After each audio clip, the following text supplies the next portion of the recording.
जिस शख्स पर कर्ज हो, अगर उसकी वफात हो जाए तो क्या हुक्म है?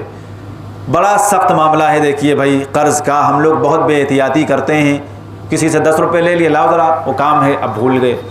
1 रुपया ले लिया, जो हुक्म 1 लाख का है वही हुक्म 1 रुपये का है। तो कर्ज का जो मामला है बड़ा ही सेंसिटिव मामला है। बुखारी मुस्लिम में हदीस है, अल्लाह के नबी सल्लल्लाहु अलैहि वसल्लम मकरूज की नमाज जनाजा ही नहीं पढ़ाते थे। सहाबा से कहते थे कि तुम लोग नमाज जनाजा पढ़ लो, आप नहीं पढ़ाते थे। यहां तक कि उसके कर्ज की अदायगी का कोई जिम्मा ले ले। आप तसव्वुर करिए, मुनाफिक की नमाज जनाजा अल्लाह के नबी ने पढ़ा दी, लेकिन मकरूज की नमाज जनाजा अल्लाह के नबी नहीं पढ़ाते थे। बड़ा सख्त मसला है।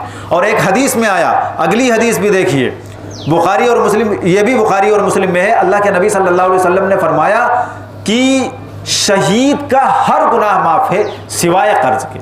और अल्लाह के नबी ने फरमाया कि ये बात अभी हमें जिब्रील ने बताई है कि शहीद जो इखलास के साथ और अल्लाह की रिज़ा के लिए लड़ता है मैदान जंग में और वो शहीद हो जाता है तो उसका हर गुनाह माफ़ है सिवाय कर्ज के। तो बाद में जब अल्लाह के नबी सल्लल्लाहु अलैहि वसल्लम के पास भी वसात हो गई थी तो खुद अल्लाह के नबी सल्लल्लाहु अलैहि वसल्लम कर्ज की अदायगी का जिम्मा ले लेते थे और नमाज पढ़ा देते थे। और ये आयत पढ़ते थे, अन्नबिय्यु औला बिल मुमिनीन मिन अनफुसिहिम व अज़वाजुहु उम्महातुहुम। और ये अल्लाह के नबी फरमाते साथ ही साथ कि मरने वाला जो शख्स है, अगर उसने कोई माल और जायदाद छोड़ी है तो वह माल और जायदाद उसके वरसा के लिए, और अगर कोई कर्ज छोड़ा है तो फिर हमसे मुतालबा किया जाए। ये नबी सल्लल्लाहु अलैहि वसल्लम का जिक्रा था। अब गौर करिए कि हमारे आका कैसे हैं, हमारे नबी कैसे, कितनी मोहब्बत करने वाले कि माल वरसा का और कर्ज की जिम्मेदारी हमारी। तो ये जब वसात हो गई थी तो अल्लाह के नबी ऐसा करते थे। लेकिन पहले आप जो है मकरूज की नमाज जनाजा नहीं पढ़ाते थे, इसलिए कर्ज के मामले में बहुत एहतियात करिए।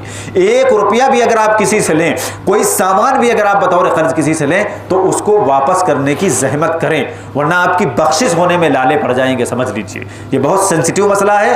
जितना ही ज़्यादा सेंसिटिव है उतना ही ज़्यादा हम लोग इस सिलसिले में लापरवाह हैं। पैसा मारने की एक आदत बन गई है मुसलमानों की। हमने बताया था पहले ना कि लेमारी और बेईमानी और मक्कारी ये मुसलमानों की पहचान बनती जा रही है धीरे धीरे।